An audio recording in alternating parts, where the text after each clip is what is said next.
अब आगे कहते हैं, सज्जन लोगों को राग, द्वेष, अन्याय, मिथ्या भाषण आदि दोषों को छोड़कर निर्वैर, प्रीति, परोपकार, सज्जनता आदि का धारण करना उत्तम आचार है। तो जो अच्छे लोगों हैं, बुद्धिमान हैं, धार्मिक हैं, वेदानुयायी हैं, ऐसे अच्छे लोगों को राग, द्वेष, अन्याय, मिथ्या भाषण आदि दोषों को छोड़ देना चाहिए। अच्छे लोग छोड़ ही देते हैं, इस तरह के बुरे काम नहीं करते, राग द्वेष नहीं करते, अन्याय नहीं करते, मिथ्या भाषण, झूठ बोलना, ऐसे ऐसे वो बुरे काम, दोष नहीं करते, बल्कि निर्वैर, प्रीति, परोपकार, सज्जनता आदि का धारण करना उत्तम आचार है।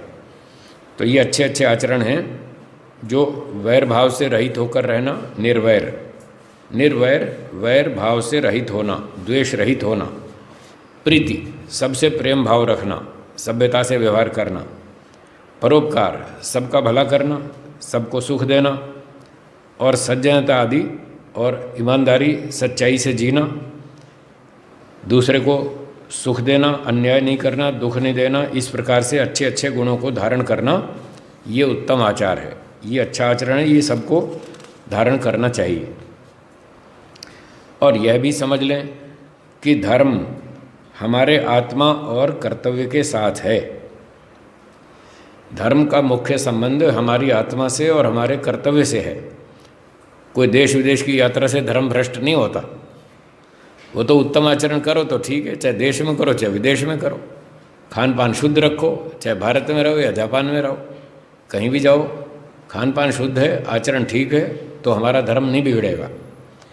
जब हम अच्छे काम करते हैं तो हमको देश देशांतर और द्वीप द्वीपांतर जाने में कुछ भी दोष नहीं लग सकता। तो यज्ञ करते हैं, ध्यान करते हैं, हवन करते हैं, स्वाध्याय सत्संग करते हैं, सेवा करते हैं, न्याय से व्यवहार करते हैं, परोपकार करते हैं, ईमानदारी से जीते हैं, मेहनत से काम करते हैं, तो चाहे देश में करो या विदेश में करो, कोई दोष नहीं है। दोष तो पाप के काम करने में लगते हैं। तो अंडे खाना, मांस खाना, शराब पीना, व्यभिचार करना, इस तरह के नंगे घूमना, फैशनबाजी करना, इसमें पाप लगता है। फिर चाहे आप देश में करो या विदेश में करो, वो तो हर जगह ही पाप है। आगे लिखते हैं, हाँ इतना अवश्य चाहिए, अब ध्यान से सुनिएगा, इतना अवश्य चाहिए कि वेदोक्त धर्म का निश्चय और पाखंड मत का खंडन करना अवश्य सीख लें। लोग कहते हैं साहब खंडन मत करना, खंडन मत करना। अब महर्षि कह रहे हैं खंडन करना जरूर सीख लो, झूठ का खंडन, सत्य का नहीं। पाखंड का खंडन करना ज़रूर सीख लें, वरना वहाँ जाके पिट जाएंगे, आप उनके चक्कर में फंस जाएंगे, वो आपको बहका लेंगे। तो उनके बहकाए में नहीं आना, उनके पाखंड में नहीं फंसना, और वैदिक धर्म का निश्चय पक्की तरह सीख करके फिर विदेश जाओ, नहीं तो बिगड़ जाएंगे, भटक जाएंगे, वो लोग बहका लेंगे। आज बहुत सारे लोग बैठे हैं जो बहकाने के लिए तैयार बैठे हैं, कोई ब्रह्म कुमारी वाले, कोई वो परम धाम वाले, क्या ब्रह्मा कुमारी, और दूसरे कौन से ये इस्कॉन वाले, और दूसरे तीसरे ईसाई मुस्लिम, बहुत लोग बैठे हैं बहकाने के लिए। तो बहकाने वाले लोग आपको बहका न सकें, इसलिए उनके झूठ पाखंड का खंडन करना ज़रूर सीख लें, तब आपकी रक्षा होगी, नहीं तो आप उनके यहाँ शामिल हो जाएंगे। और अपने वैदिक धर्म का निश्चय पक्का करके जाएं कि वैदिक धर्म ठीक है और ये कार्य वैदिक धर्म के अनुकूल है, ये कार्य वैदिक धर्म के विरुद्ध है, इतना ज़रूर सोच समझ के जाएं। तो जैसा कि यहाँ लिखा है कि खंडन करना अवश्य सीख लें। तो कुछ लोग जो कहते हैं साहब खंडन नहीं करना चाहिए, ये उनका पक्ष गलत है। सत्यार्थ प्रकाश में यहाँ पंक्ति में हम पढ़ रहे हैं कि खंडन करना सीख लो। न्याय दर्शन में लिखा है बातचीत के नियम, वाद का लक्षण आपने पढ़ाई है। प्रमाण तर्क साधन उपालंब, यहाँ उपालंब लिखा है, खंडन करो, झूठ का खंडन करो, सत्य का मंडन करो, प्रमाण से तर्क से करो, सभ्यता से करो, मीठी भाषा में करो, नियम पूर्वक चलो, गलत बात का खंडन जरूर करो। सत्यार्थ प्रकाश की भूमिका में लिखा है, अगर झूठ पाखंड को रोका नहीं जाए तो इससे संसार में अनेक अनर्थ प्रवृत्त होते हैं। इसलिए पाखंड झूठ को रोकना आवश्यक है, और वो खंडन के बिना रुकने वाला नहीं। इसलिए स्वामी दयानंद जी ने 4 समोल्लास पीछे लिखे, वो सारा खंडन ही तो है। झूठ का खंडन किया, पाखंड का खंडन किया, और हरिद्वार के मेले में उन्होंने पाखंड खंडन पताका लहराई थी, आओ भाई जिसमें ताकत हो हमारे साथ शास्त्रार्थ करो। तो इसलिए ये कहना गलत है कि आप खंडन ना करें, खंडन करना चाहिए पर सभ्यता से करना चाहिए, प्रेम से करना चाहिए।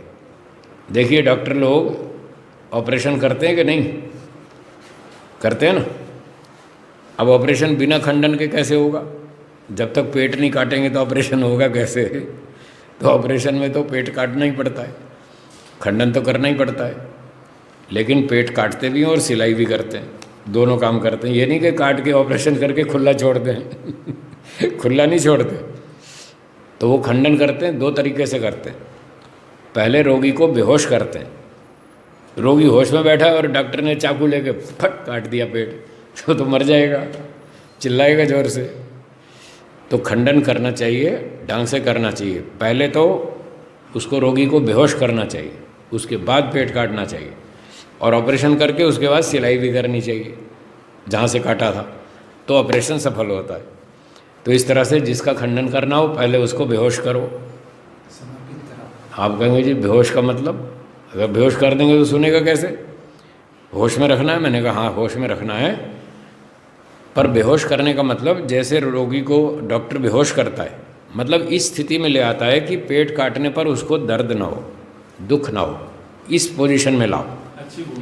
तो खंडन करने के लिए पहले उसको बेहोश करो। बेहोश का मतलब पहले उसको खंडन सुनने के लिए तैयार करो, वो इस स्थिति में आ जाए कि अपना खंडन सुन के भी परेशान ना हो, दुखी ना हो।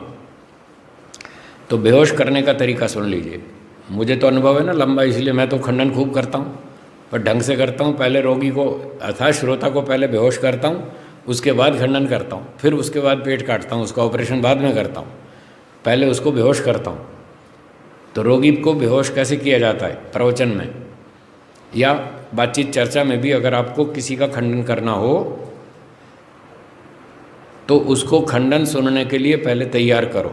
तैयार होता है पहले उसके दो चार गुण बताओ, दो चार अच्छी बात बताओ कि आप बुद्धिमान हैं, आप धार्मिक हैं, आप सदाचारी हैं, आप चरित्रवान हैं। उसके चार गुण बताओगे तो वो बेहोश हो जाएगा, समझ गए? स्वामी दयानंद जी ने बोला था, हाँ राजन है तो तू हीरा, हाँ पर कीचड़ में पड़ा है। हाँ, जैसे उसको बोला था ना, कौन था वो? अमीचंद। अमीचंद को बोला था, अमीचंद तुम हो तो हीरे पर पड़े हो कीचड़ में। देखो पहले हीरा बोला उसको बेहोश कर दिया। तो उसने कहा अच्छा मैं हीरा हूँ। अब वो तैयार हो गया, हाँ भाई बोलो अब क्या बोलना है। तो आगे बोला तुम हो तो हीरे लेकिन पड़े हो कीचड़ में। बस तो काम कर गया मसाला, उनका तीर काम कर गया और उसका रिजल्ट भी आ गया। कवि प्रदीप जी ने लाइन लिखी थी, तो किसी को गुण दोष बताना हो तो पहले उससे उसके दो चार गुण बताओ, उसको थोड़ा प्रसन्न करो, इस लायक बनाओ कि वो हमारा खंडन सहन कर पाए। और जब खंडन करेंगे तो अच्छी भाषा से करेंगे, मीठी भाषा में करेंगे, प्रेम से करेंगे, ऐसी भाषा में करेंगे कि उसको ऐसा महसूस हो कि ये व्यक्ति जो मेरा दोष बता रहा है ये मेरा हितकारी है, ये मेरे फायदे के लिए कह रहा है। हाँ जी, आवाज़ बंद हो गई? हेलो, आवाज़ आ रही है कि नहीं? आ रही है, आ रही है, ठीक है ठीक है। तो मैं आगे बोलता हूँ। हाँ वो आपकी बंद हुई है, हमारी यहाँ चल रही है, हमारी यहाँ चल रही है, आपकी बंद हो गई, आपका सिग्नल कमज़ोर हो गया। तो मैं ये कह रहा था पहले चार गुण बताओ ताकि वो इस योग्य बन जाए, खुश हो जाए, उसको ये महसूस हो कि बताने वाला मेरा दोष बता रहा है, मेरे फ़ायदे के लिए बता रहा है, ये मेरा हितकारी व्यक्ति है, इसकी बात ध्यान से सुननी चाहिए और उस पर शांति से विचार करना चाहिए। तो इस प्रकार से कहने से वो व्यक्ति बेहोश हो जाता है। अब फिर उसका खंडन करो, प्रेम से बताओ, दो चार गुण बताओ, एक आध दोष बताओ, और फिर इस भाषा में कहो कि भाई देखो मैंने ऐसा समझा है। लठ नहीं मारना, हाँ सीधा आरोप नहीं लगाना, तुम भ्रष्ट हो, तुम दुष्ट हो, तुम नालायक हो, तुम बेवकूफ़ हो, तुम्हें अक्ल नहीं 5 पैसे की भी, ऐसे नहीं बोलना ऐसे बोलना भाई मैंने ऐसा समझा है। तो आप देखिए, विचार कीजिए, शायद आपके अंदर हो सकता है ये दोष हो, मुझे तो ऐसा लगता है, आप विचार करें। और अगर आपको लगे कि हाँ ये दोष है और आपके अंदर भी है तो इसको दूर करने की कोशिश करें। अगर आप इस दोष को दूर कर लेंगे तो आप सुखी हो जाएंगे, आपकी समस्या कम हो जाएगी, आपका दुख कम हो जाएगा, हानि कम हो जाएगी, आपको लाभ होगा। इस तरह से उसको थोड़ा सा बता करके छोड़ दो, सोचने के लिए। उस पर थोपो नहीं कि तुम दोषी हो, तुम ऐसे हो, तुम वैसे हो, थोपना नहीं, उसको छोड़ दो, सोचने दो। कोई बात उसको आज समझ में आएगी, कोई 2 महीने बाद समझ आएगी, कोई 6 महीने बाद समझ आएगी। कुछ सरल बातें होती हैं, कुछ कठिन होती हैं, कुछ दोष ऐसे होते हैं उसको पता ही नहीं ये दोष है, उसने कभी किसी से सुना ही नहीं। बहुत साल पहले की बात है, मैं एक बस स्टॉप पे खड़ा था, बस पकड़नी थी मुझे, पुरानी बात है, बचपन की, 40 साल पुरानी। तो बस की वेट कर रहा था, इतने में एक वहाँ पर मज़दूर था, वो भी युवक था, 20-18 साल का ही होगा। तो उसने जेब से बीड़ी निकाली और बीड़ी पीने लगा। तो मैंने उसको देखा, भाई जवान आदमी बीड़ी पीता है, इसको समझाना चाहिए। तो मैंने उससे पूछा, भाई तुम कब से बीड़ी पी रहे हो? बोले 2 साल हो गए। तो मैंने कहा अच्छा, 2 साल में कुछ फ़ायदा हुआ बीड़ी पीने से? वो हंसने लगा बोला फ़ायदा क्या होना है, बीड़ी पीने से कोई फ़ायदा होता है क्या? मैंने कहा अच्छा ठीक है, तो आपको नुकसान हुआ? बोला हाँ। कि नुकसान समझ में आया? बोले आया।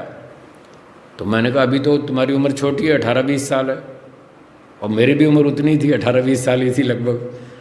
तो मैंने कहा अभी तो छोटी उम्र है, अभी तुम 40 साल और बीड़ी पियोगे तो कितना नुकसान होगा? 2 साल में तुम कह रहे हो मुझे थोड़ा थोड़ा नुकसान समझ में आ रहा है बीड़ी पीने से, तो 40 साल और पियोगे, कितना तो पैसा खर्च करोगे हैं? फिर शरीर में रोग आएगा, फिर बीमार पड़ोगे, फिर घर वाले दुखी होंगे, फिर चिकित्सा कराओगे, फिर उसमें इतना खर्चा होगा, फिर घर वाले भी परेशान और तुम भी परेशान। बोलो कुछ फ़ायदा है तो बोलो। बोले फ़ायदा तो नहीं। मैंने कहा फिर छोड़ क्यों नहीं देते? जब फ़ायदा नहीं है तो छोड़ दो। उसने उसी समय बीड़ी का बंडल निकाला जेब से, वहीं मेरे सामने तोड़ दिया और तोड़ के फेंक दिया। बोला आज के बाद बीड़ी नहीं पीऊँगा। फिर बोला मुझे तुम पहले आदमी मिले हो जिसने मुझे टोका है कि बीड़ी नहीं पीनी चाहिए। बोला आज तक कोई मिला ही नहीं मुझे टोकने वाला कि बीड़ी नहीं पीनी चाहिए। तो इस प्रकार से भी लोग होते हैं जिनको पता ही नहीं कि हम जो कर रहे हैं वो गलत है, ठीक है, क्या करें, चालू रखें, बंद करें, कुछ समझ नहीं आता। तो इस प्रकार से बहुत से लोग होते हैं जिनको ये पता ही नहीं कि हम दोष कर रहे हैं। तो परिस्थिति देखकर, माहौल देखकर, मीठी भाषा में, टेक्निक से उनको समझाना चाहिए कि आप जो कर रहे हैं ये हानिकारक है। तो इस प्रकार के उन दिनों में मैंने बहुत सारे लोगों की बीड़ी छुड़वाई, कईयों की सिगरेट छुड़वाई, कईयों की और चीज़ें भी छुड़वाई। तो मेरी भी उम्र छोटी थी तो मेरे भी जोश था, तो जो भी मिलता उसको थोड़ी बहुत थोड़ी प्रेरणा दे देता था। तो काफ़ी लोगों ने दोष छोड़े। तो इस प्रकार से खंडन करना चाहिए। करो तो प्रेम से करो, समझा के करो, अगर समझ में आ गए तो छोड़ भी देगा। तो इस प्रकार से खंडन करना उचित है, ढंग से करना चाहिए। और फिर बाद में जब वो दोष छोड़ दे या छोड़ने को तैयार हो जाए तो फिर उसको रास्ता बताओ, भाई ये छोड़ के ये काम करो, बीड़ी छोड़ो हैं, और अच्छा कुछ केला वेला खाओ, कुछ फ्रूट खाओ, तो शरीर में ताकत आएगी। काम तो तुम करते ही हो।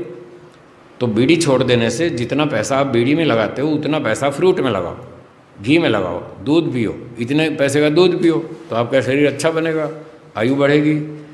तो इस प्रकार से उसकी सिलाई भी करनी है, उसका मंडन भी करना है। जो काटा था ना उसकी सिलाई भी तो करनी है, उसको सही रास्ता भी बताना है। तो इस प्रकार से खंडन करना चाहिए। तो हम आगे बात करते हैं।